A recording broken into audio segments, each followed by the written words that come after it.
स्वागत है आप सभी का अथर्व क्लासेस पर।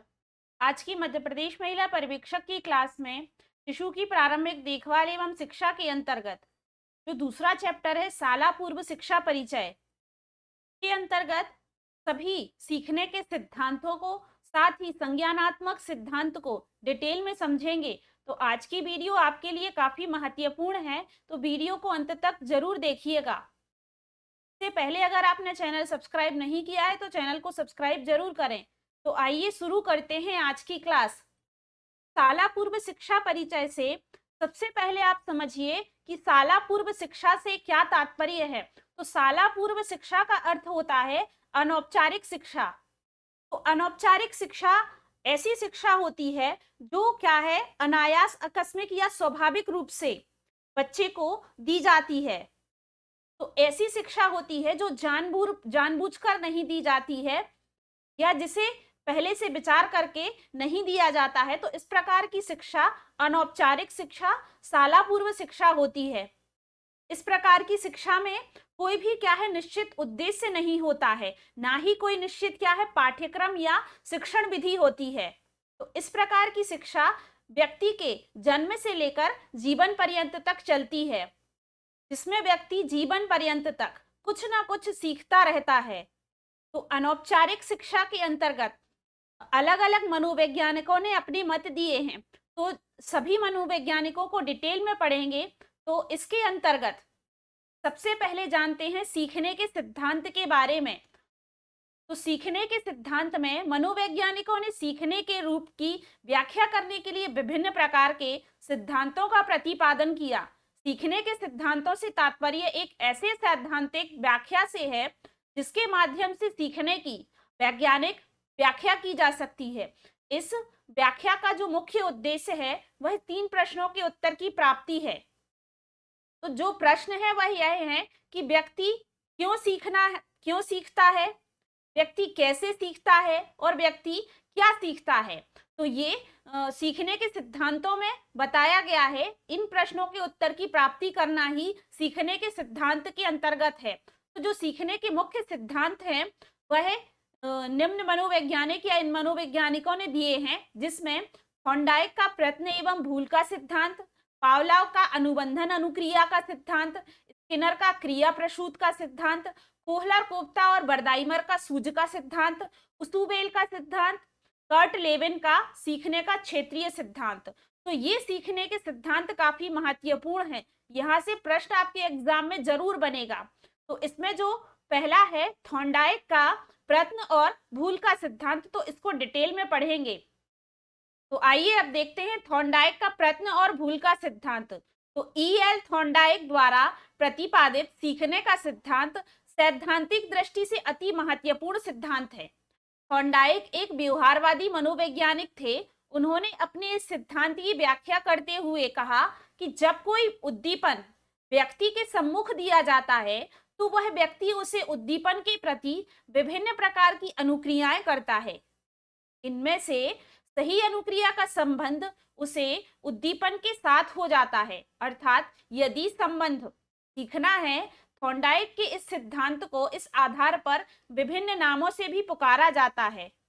तो याद रखिए, प्रश्न यहाँ से भी आपके एग्जाम में बन सकता है कि तो थॉर्नडाइक का सिद्धांत है उसे और किस नाम से जाना जाता है। तो उसे थॉर्नडाइक का संबंधवाद का, उद्दीपन प्रतिक्रिया का सिद्धांत, प्रयत्न एवं भूल का सिद्धांत, संबंधवाद का सिद्धांत, सीखने का संबद्ध सिद्धांत। तो ये सभी नाम थॉर्नडाइक के प्रयत्न और भूल के सिद्धांत हैं।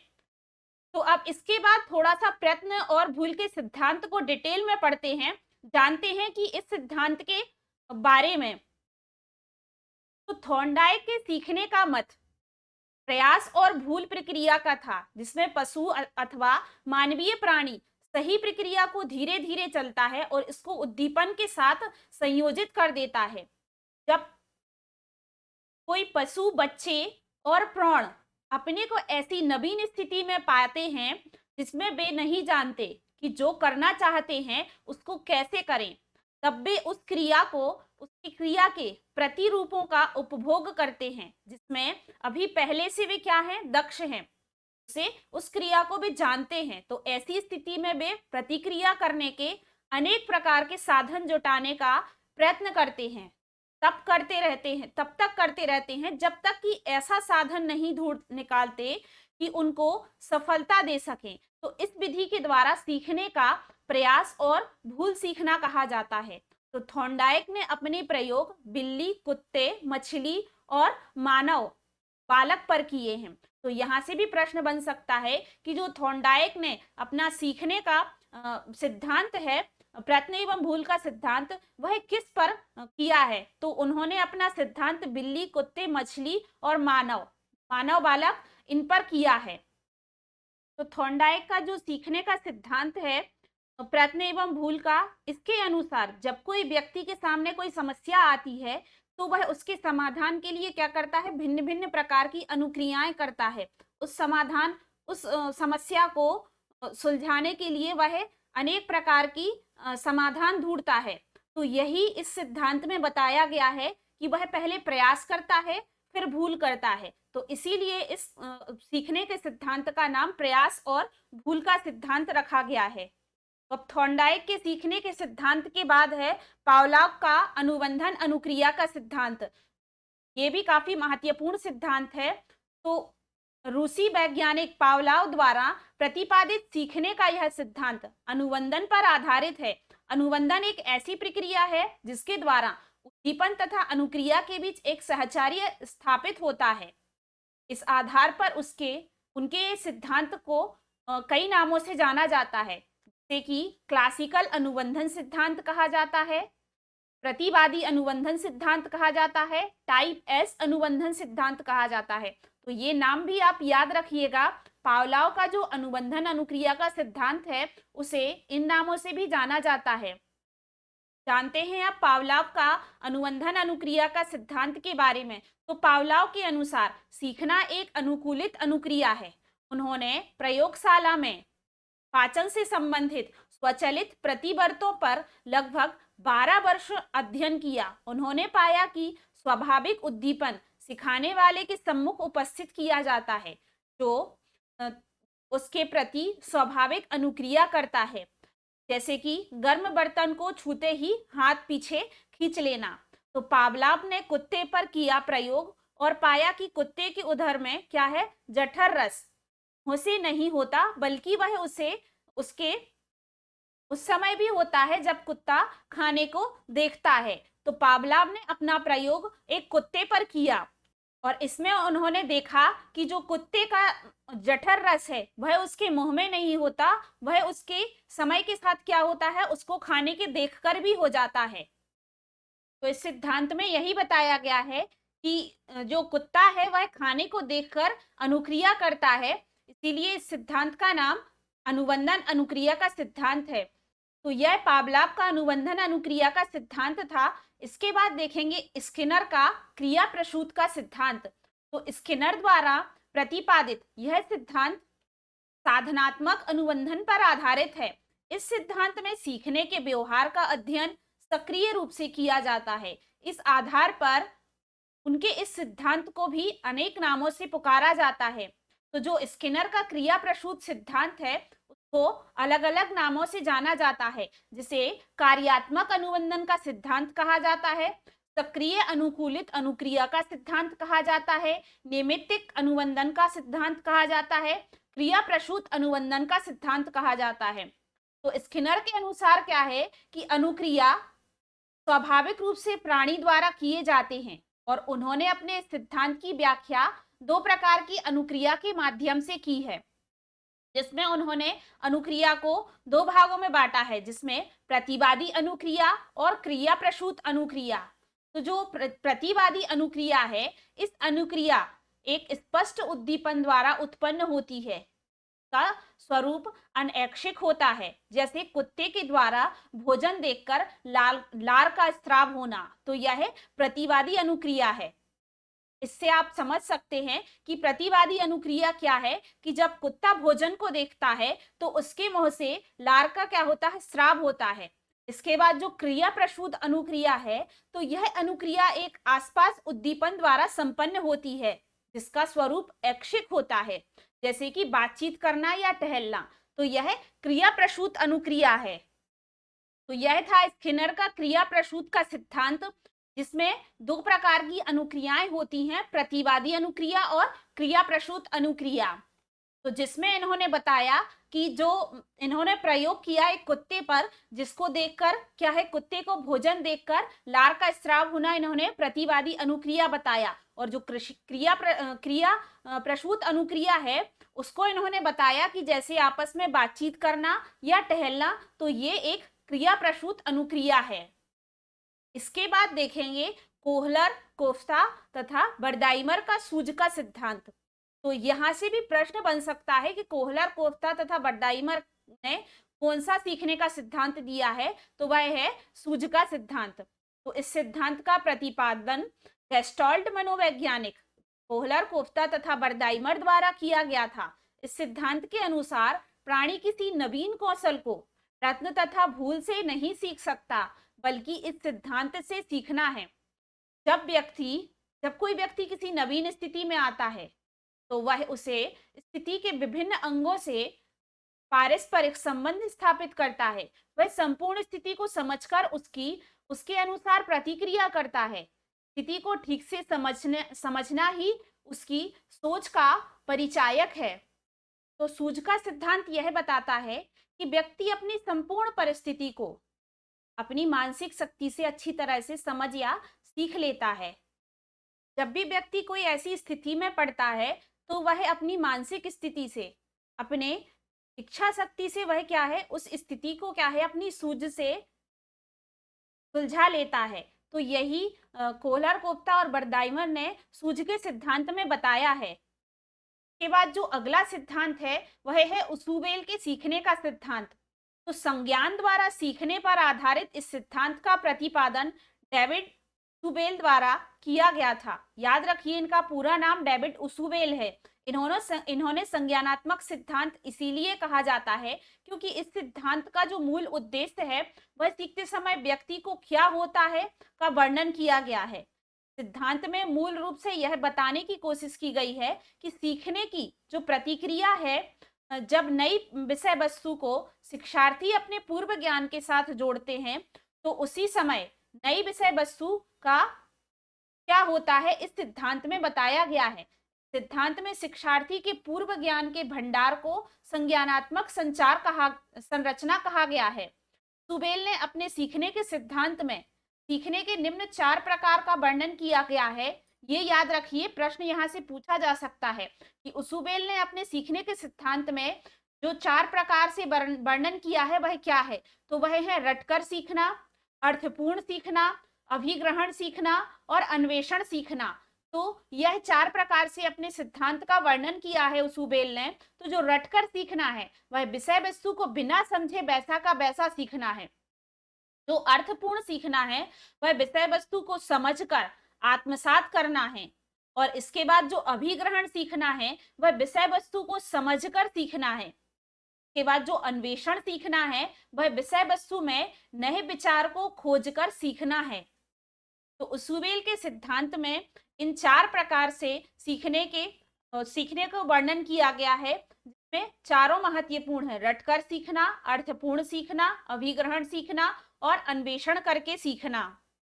तो जो उसुबेल का सीखने का सिद्धांत है यह कैसा है, एक सार्थक शिक्षण सिद्धांत है। ये याद रखिए, यह कैसा सिद्धांत है, तो यह है सार्थक शिक्षण सिद्धांत है। और इस सिद्धांत में यह बताया गया है कि जो व्यक्ति है वह ज्ञान को पहले से मौजूद, व्यक्ति के पास जो ज्ञान पहले से मौजूद है उस ज्ञान को वह क्या करता है और जोड़कर सीख सकता है। उस ज्ञान से और वह जोड़कर सीखा जा सकता है। यानी कि वह पुरानी जानकारियों में नई जानकारियां पहले जो मौजूद हैं उसमें नई पुरानी जानकारियां उसमें और जोड़कर वह सीख सकता है उसी क्रम में आगे। तो यह उसुबेल का सीखने का सिद्धांत था। इसके बाद है कर्ट लेविन का सीखने का क्षेत्रीय सिद्धांत। तो यहां से भी पिछली बार प्रश्न पूछा गया था कि कर्ट लेविन का सीखने का कौन सा सिद्धांत है, जो कौन सा है, क्षेत्रीय सिद्धांत है। तो कर्ट लेविन द्वारा प्रतिपादित सीखने का क्षेत्रीय सिद्धांत गेस्टोल्ट सिद्धांत के ही समान है, परंतु यह सिद्धांत इससे थोड़ा सा अलग है, क्योंकि यह अनुभव के स्थान पर व्यवहार को अधिक महत्व देता है तथा मानवीय अभिप्रेरण पर भी बल देता है। तो याद रखिए कि यह जो सीखने का क्षेत्रीय सिद्धांत है, यह गेस्टोल्ट सिद्धांत के ही समान है, लेकिन इसमें इससे थोड़ा अलग क्या है, तो इसमें जो अनुभव है उसके स्थान पर व्यवहार को महत्व दिया गया है। और जो लेविन के अनुसार सीखना कोई अनोखी क्रिया नहीं है, उसने बताया है कि सीखने की क्रिया को समझने के लिए हमें यह समझना होता है कि जीवन स्थल पर नव संगठन किस प्रकार होता है।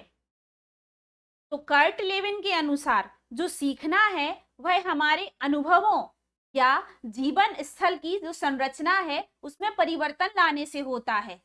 तो इसमें इन्होंने बताया है कि जो सीखने के कुछ महत्वपूर्ण प्रयत्न बताए हैं, जिसमें इन्होंने क्षेत्र के बारे में बताया है, जीवन विस्तार, बाह्य आवरण, तल रूप और अवरोध के बारे में बताया है। तो जो कर्ट लेविन है, इन्होंने क्षेत्र के बारे में कहा है कि क्षेत्र से तात्पर्य है मानव के उस संपूर्ण मनोवैज्ञानिक जगत से है जिसमें वह रहता है, में क्या करता है, वह भ्रमण करता है।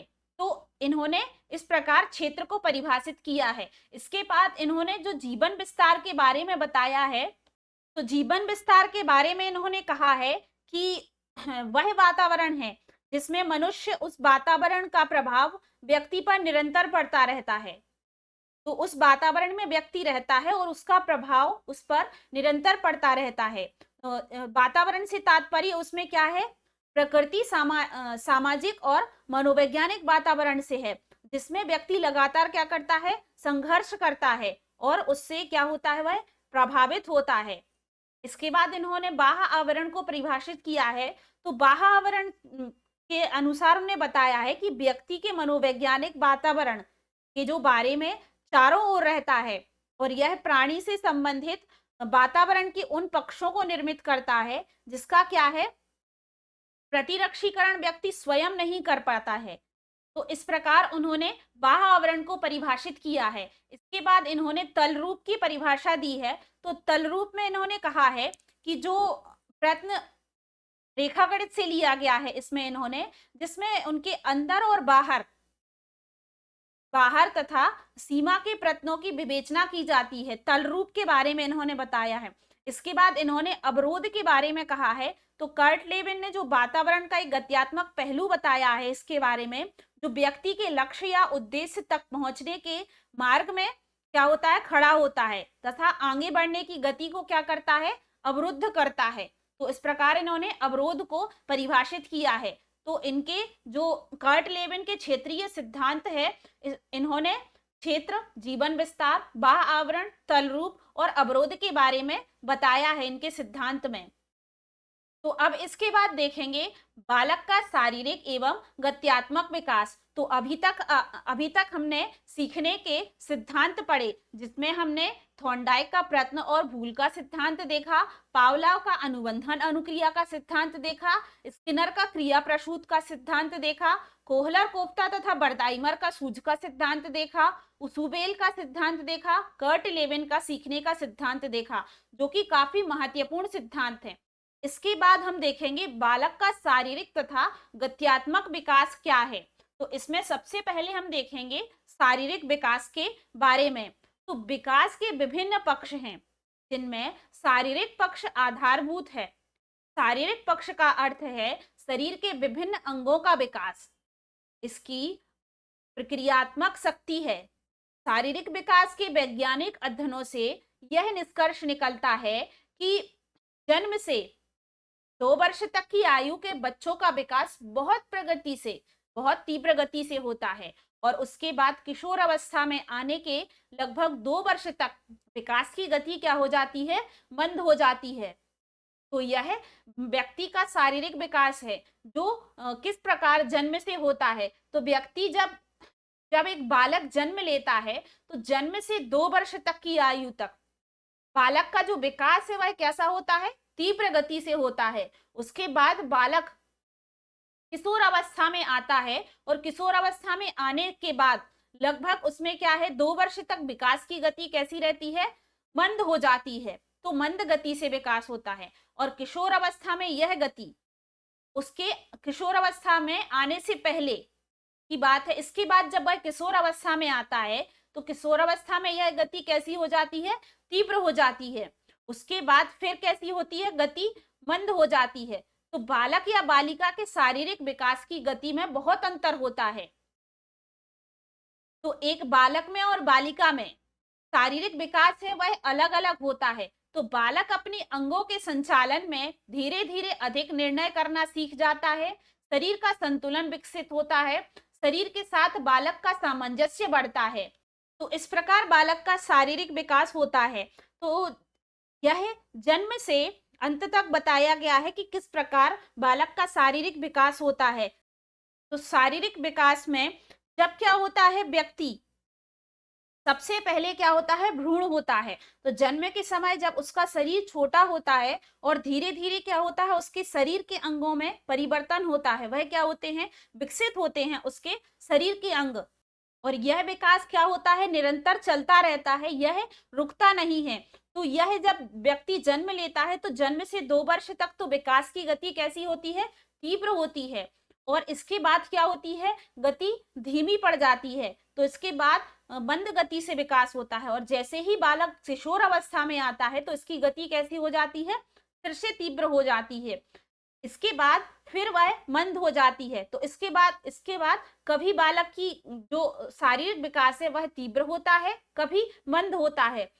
इसी के साथ बालक और बालिकाओं में भी शारीरिक जो विकास की गति है उसमें अंतर बहुत देखने को मिलता है।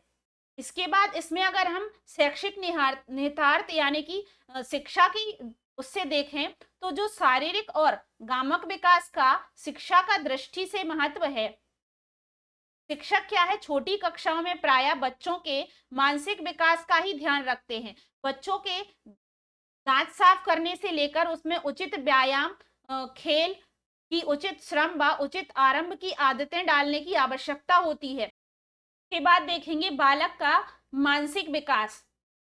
तो मानसिक विकास समझने की शक्ति, स्मृति, बुद्धि एवं भाषा योग्यता के विकास से संबंधित है। गर्भावस्था से प्रौढ़ावस्था तक जैसे जैसे शारीरिक विकास होता है, मानसिक विकास भी विकसित होता है। मानसिक विकास शारीरिक विकास पर ही निर्भर करता है। बालक का जो स्नायु मंडल है जैसे जैसे विकसित होता है उसमें लिखने पढ़ने में समर्थ होता जाता है। तो बालक का जो मानसिक विकास है वह शारीरिक विकास पर ही निर्भर करता है। स्मृति, बुद्धि एवं अधिगम का महत्वपूर्ण घटक है। बिना स्मृति के दोनों का अस्तित्व ही कठिन हो जाएगा। 3 वर्ष से पूर्व शिशु अपने अनुभवों को याद नहीं रख पाता। पूर्व अनुभव तक तथा पूर्व अधिगम की जो आवृत्ति स्मृति द्वारा ही संभव है। शैशवावस्था से प्रौढ़ावस्था तक स्मृति का विकास होता रहता है। वृद्धावस्था के साथ स्मृति कैसी हो जाती है, मंद होने लगती है। तो यह बालक का शारीरिक और मानसिक विकास देखा। आइए इसके बाद देखते हैं बालक का संज्ञानात्मक विकास, जो कि काफी महत्वपूर्ण है। यहाँ से एक ना एक प्रश्न आपके एग्जाम में जरूर देखने को मिलेगा। तो जो संज्ञानात्मक विकास है बालक का, उसके जनक जीन पियाजे हैं। जीन पियाजे का जो जन्म है वह 1896 में हुआ था और इनकी मृत्यु 1980 में हुई थी। तो ये याद रखिए। और यह स्विट्जरलैंड के एक मनोवैज्ञानिक हैं। जीन पियाजे ने नैतिक विकास का अध्ययन 1928 में प्रारंभ किया और 1932 में उनकी प्रसिद्ध पुस्तक the moral judgement the child का प्रकाशन हुआ। ये याद रखिए, काफी महत्वपूर्ण है। प्रश्न पूछा जा सकता है कि the moral judgement the child का प्रकाशन किस वर्ष और किसने किया था। तो 1932 में हुआ था, जीन पियाजे ने किया था। अल्फ्रेड बिने के साथ बुद्धि परीक्षण पर कार्य करते समय उन्होंने बालकों की संज्ञानात्मक विकास के सिद्धांत की अवधारणा प्रस्तुत की। जीन पियाजे के द्वारा इस सिद्धांत की व्याख्या करने से पहले इससे संबंधित कुछ महत्वपूर्ण संप्रत्यय निम्न हैं। तो जीन पियाजे की जो इस सिद्धांत की व्याख्या है उससे पहले आप कुछ इनके महत्वपूर्ण संप्रत्यय के बारे में जान लीजिए, जिसमें सबसे पहला है अनुकूलन। तो बालकों में वातावरण से सामंजस्य करने की जन्मजात प्रवृत्ति होती है, जिसे अनुकूलन कहा जाता है। पियाजे ने अनुकूलन की प्रतिक्रिया को 2 उप क्रियाओं में विभाजित किया है, जिसे कहा जाता है आत्मसातकरण और समायोजन। तो आत्मसातकरण का अर्थ होता है कि बालक किसी भी समस्या में है तो उस समस्या का समाधान ढूंढने के लिए वह पहले से सीखी हुई क्या है, मानसिक प्रक्रियाओं का सहारा लेता है। वह पहले से सीखी हुई प्रक्रियाओं को आत्मसातकरण करके चलता है और उसी के अनुसार वह समस्या का समाधान लेता है। तो यहाँ पर यही है आत्मसातकरण। के बाद जो है समायोजन। तो समायोजन ऐसी प्रक्रिया होती है जिसमें बालक क्या करता है, आत्मसातकरण और समायोजन के मध्य एक संतुलन स्थापित करता है, जिसमें क्या है, बालक नई समस्याओं को हल करने के लिए इसी संतुलन से बालक क्या करता है, उन समस्याओं को हल करता है। तो इस प्रकार बालक की समस्याओं को हल करने के लिए इन्होंने जो अनुकूलन है उसको 2 प्रकार से बांटा है। इसके बाद है संरक्षण। तो बालक द्वारा वातावरण में परिवर्तन एवं स्थिरता दोनों को समझने की क्षमता तथा किसी वस्तु के तत्व एवं रंग रूप में परिवर्तन से अलग करने की क्षमता संरक्षण है। तो बालक द्वारा वातावरण में परिवर्तन और स्थिरता दोनों को समझने की क्षमता ही क्या है, संरक्षण है। वस्तु के क्या है, रंग रूप में परिवर्तन से अलग करने की क्षमता संरक्षण है। तो यह आप बात समझिए। इसके बाद है संज्ञानात्मक संरचना। तो किसी बालक के मानसिक संगठन या क्षमताओं को उसकी संज्ञानात्मक संरचना कहा जाता है। तो बालक के अंदर जो क्षमताएं हैं, जो मानसिक क्षमताएं हैं, उन मानसिक क्षमताओं को संज्ञानात्मक संरचना कहा जाता है। इसके बाद है मानसिक संक्रिया। तो जब कोई बालक किसी समस्या के समाधान पर चिंतन करता है तो वह मानसिक संक्रिया की अवस्था में होता है। पियाजे के अनुसार मानसिक संक्रिया चिंतन का एक प्रमुख साधन है। तो याद रखिएगी कि मानसिक संक्रिया क्या है। तो जब कोई बालक किसी समस्या में है और उसे समाधान ढूंढना है तो वह चिंतन करता है, और यही चिंतन क्या है, मानसिक संक्रिया की अवस्था में होता है। इसके बाद है स्कीमा जिसे कहा जाता है। तो यह है मानसिक संक्रिया तथा संज्ञानात्मक संक्रिया से संबंधित वह मानसिक संरचना है जिसका सामान्यीकरण किया जा सकता है। तो स्कीमा क्या है, मानसिक संक्रिया और संज्ञानात्मक संक्रिया से संबंधित वह मानसिक संरचना है जिसका क्या है, सामान्यीकरण किया जा सकता है। इसके बाद है विकेंद्रण। तो किसी वस्तु के विषय में वस्तुनिष्ठ या वास्तविक तरीके से सोचने की क्षमता क्या कहलाती है, विकेंद्रण कहलाती है। किसी वस्तु के विषय में क्या है, वस्तुनिष्ठ या वास्तविक तरीके से सोचने की क्षमता विकेंद्रण कहलाती है। तो काफी सरल शब्दों में आपने जो पियाजे के संप्रत्यय है उनको समझा, जिसमें अनुकूलन, संरक्षण, संज्ञानात्मक संरचना, मानसिक संक्रिया, स्कीमा और विकेंद्रण है। अब इसके बाद देखेंगे पियाजे का जो संज्ञानात्मक विकास है उसके सिद्धांतों को। तो जीन पियाजे ने बालकों के संज्ञानात्मक विकास की व्याख्या अपने सिद्धांतों को 4 मुख्य अवस्थाओं में बांटा है। इन्हीं अवस्थाओं से गुजरकर बालक का संज्ञानात्मक विकास होता है। तो ये अवस्थाएं कौन कौन सी हैं जानते हैं। तो ये 4 अवस्थाएं हैं, संवेदी प्रेरक अवस्था, पूर्व संक्रियात्मक अवस्था, मूर्त संक्रियात्मक अवस्था और औपचारिक संक्रियात्मक अवस्था। तो इन चारों अवस्थाओं को आप इसी सीक्वेंस में याद रखिए ताकि इनसे संबंधित जो इनकी आयु विशेषताएं हैं उनको याद रखने में आसानी होगी। तो ये अवस्थाएं याद रखिए, संवेदी प्रेरक अवस्था, पूर्व संक्रियात्मक अवस्था, मूर्त संक्रियात्मक अवस्था और औपचारिक संक्रियात्मक अवस्था। तो आप जानते हैं इनकी ये किस आयु वर्ग से हैं और क्या इनकी विशेषताएं हैं। तो जो संवेदी प्रेरक अवस्था है यह 0 से 2 वर्ष तक आयु की है, संवेदी प्रेरक अवस्था। जो इसकी विशेषताएं हैं, तो शिशु संवेदी अनुभवों का शारीरिक क्रियाओं के साथ समन्वय करते हुए संसार का अन्वेषण करता है। तो ये इस अवस्था की विशेषता है कि जो शिशु है वह शारीरिक क्रियाएं करता है और इसी के साथ वह संसार को देखता है, अपने अनुसार उसका अन्वेषण करता है, उसका निरीक्षण करता है। इसके बाद जो दूसरी अवस्था है वह है पूर्व संक्रियात्मक अवस्था। आपसे प्रश्न यहाँ से भी बन सकता है कि पियाजे की जो पूर्व संक्रियात्मक अवस्था है वह किस आयु से है, उसकी कितनी आयु वर्ग है, तो वह 2 से 7 वर्ष की है। याद रखिए 2 से 7 वर्ष। तो इसकी जो विशेषता है, प्रतीकात्मक विचार विकसित होता है इसमें और वस्तु स्थायित्व उत्पन्न होता है। बच्चा वस्तु के विभिन्न भौतिक गुणों को समन्वित नहीं कर पाता है। जो 2 से 7 की अवस्था है उसमें क्या है, प्रतीकात्मक विचार विकसित होता है, वस्तु स्थायित्व उत्पन्न होती है बच्चे में, लेकिन इसके साथ वह भौतिक गुणों को समन्वित नहीं कर पाता है। इसके बाद है मूर्त संक्रियात्मक अवस्था, जो कि 7 से 11 वर्ष है। तो मूर्त संक्रियात्मक अवस्था में बालक मूर्त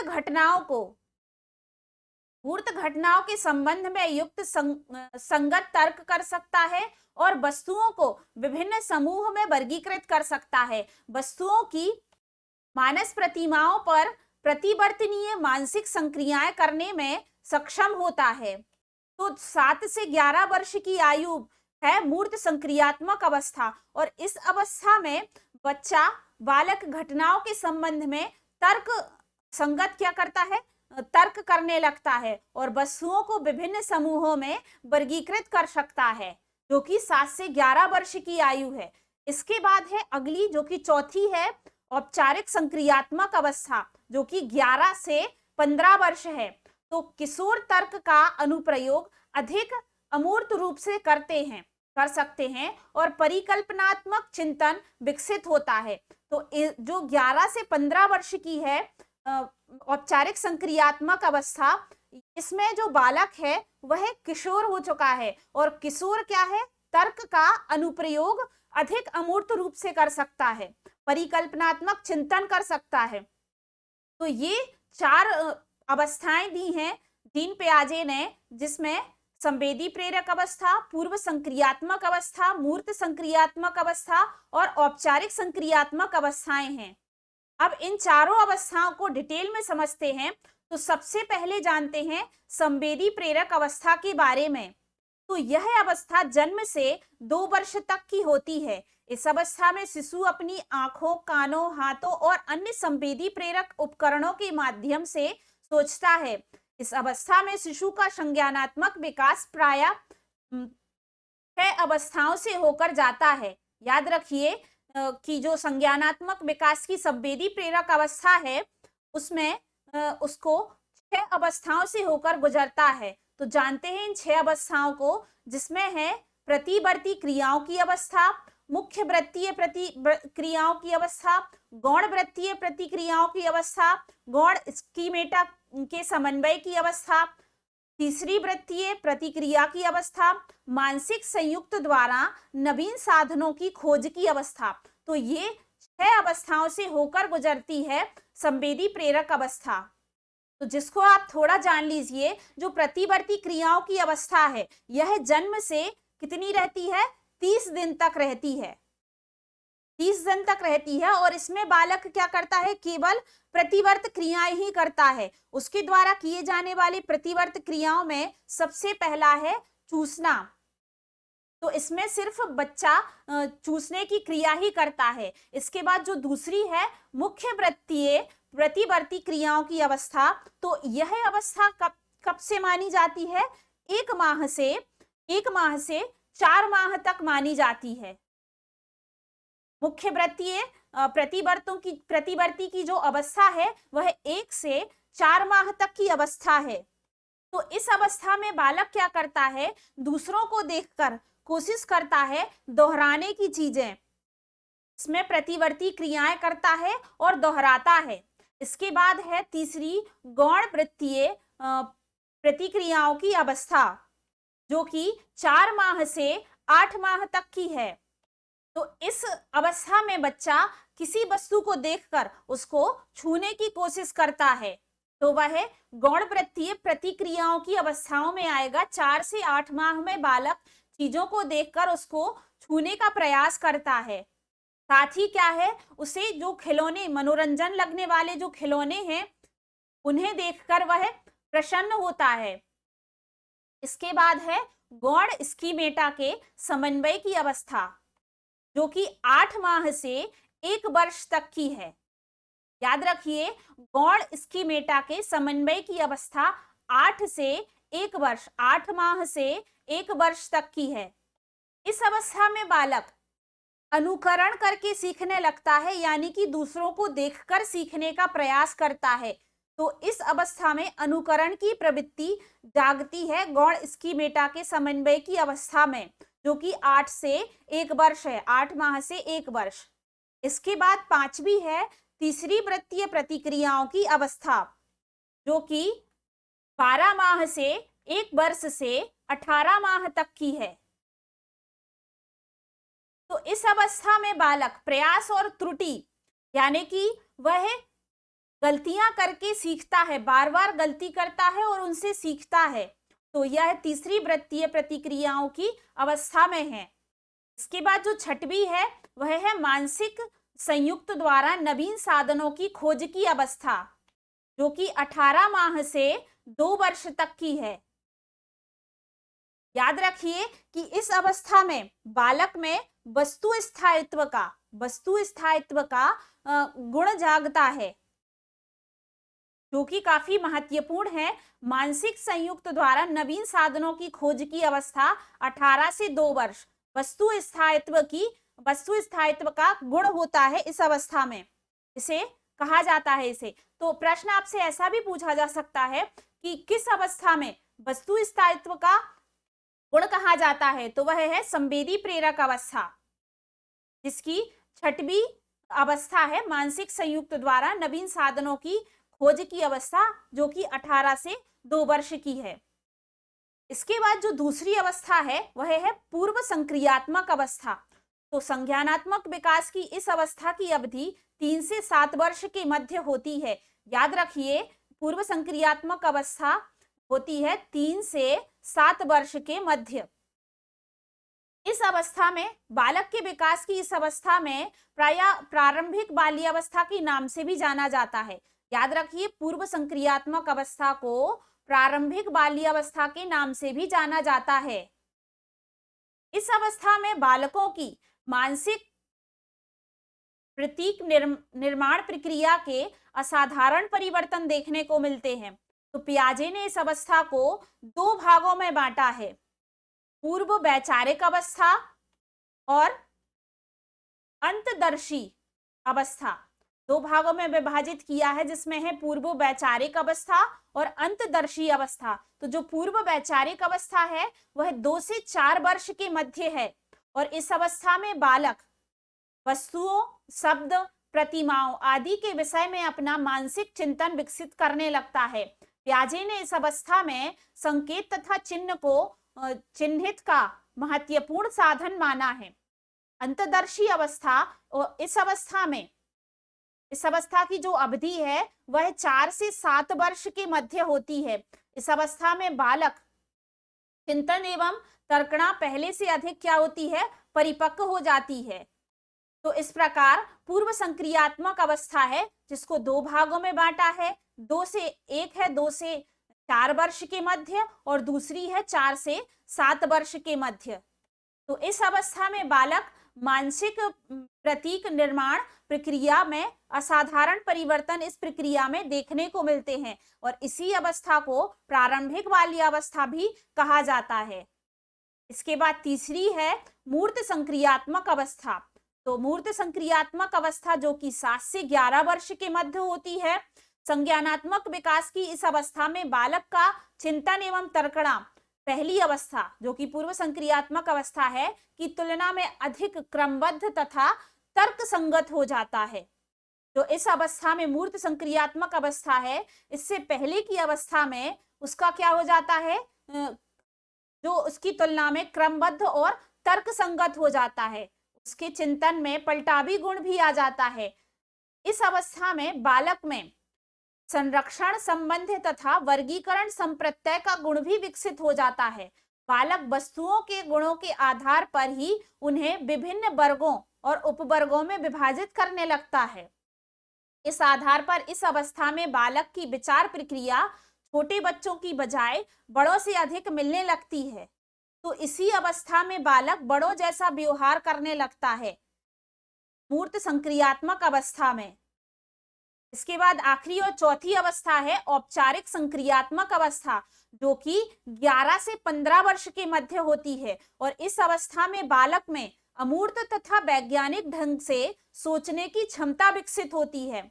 याद रखिए कि इस अवस्था में अमूर्त ढंग से सोचने की क्षमता विकसित होती है। उनका चिंतन अधिक लचीला तथा प्रभावित होता है। बालक में यह देखा जाता है कि जिन बालकों का औपचारिक संक्रियात्मक चिंतन नीचा होता है, उनका शिक्षा का स्तर भी नीचा होता है। अगर जिनका औपचारिक संक्रियात्मक चिंतन है वह अगर कम होगा तो उनका शिक्षा का स्तर भी कम होगा। और जिन बालकों का औपचारिक संक्रियात्मक चिंतन ऊंचा होगा, ज्यादा होगा, तो उनका शिक्षा का स्तर भी क्या होगा, ज्यादा होगा। उनकी जो सोचने की क्षमता है इसी संक्रियात्मक अवस्था में, औपचारिक संक्रियात्मक अवस्था में विकसित होती है। तो जैसा उनके सोचने की अवस्था होगी उसी प्रकार उनका शिक्षा का स्तर होगा। तो चारों अवस्थाओं को डिटेल में समझने के बाद जो पियाजे द्वारा वर्णित विकासात्मक अवस्थाएं हैं और उससे तत्व संबंधित उपलब्धियां हैं, उनको जान लीजिए। तो जानते हैं कि अवस्थाएं और सन्निकट उनकी आयु क्या है, उनका विचार क्या है और तत्व संबंधित उपलब्धियां क्या हैं।